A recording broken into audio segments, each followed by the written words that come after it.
I used to work in the mainstream media industry here in the UK, although I don't talk about it publicly. But I just had an interesting question about it on Instagram, which I'm going to try and answer.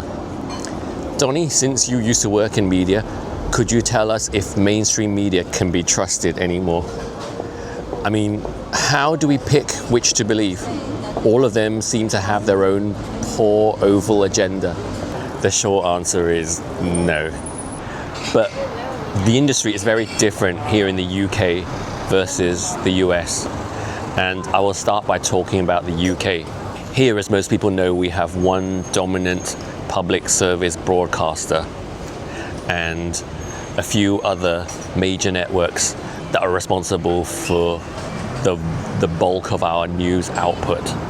And I grew up believing that these organizations specialize in journalism and that journalists investigate stories and report on them. But I learned over the years that journalism doesn't really exist anymore. And I was taught that the BBC is impartial because it's publicly funded.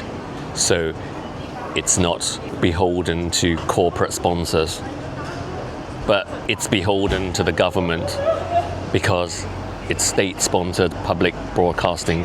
So I would compare it to the China People's Daily in my motherland. It's about as impartial as that.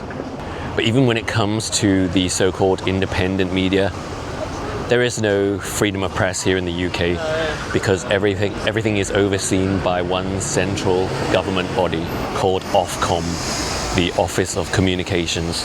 They are sort of the real-world version of George Orwell's Ministry of Truth. And when any media organization is out of line, Ofcom takes swift action. They are always quick to issue fines.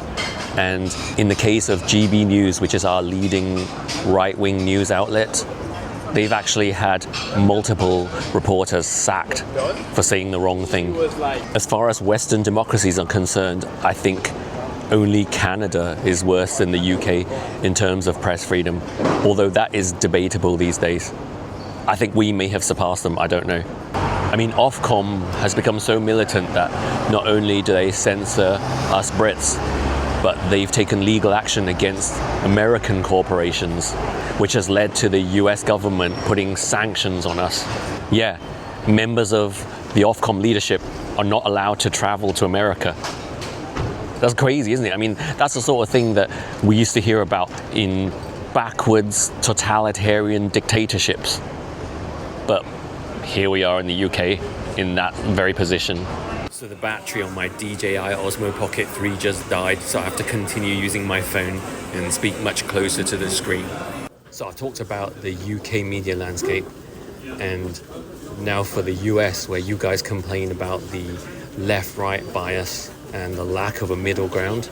And that is quite problematic when your society is divided into two warring camps who are fed two completely opposite versions of reality.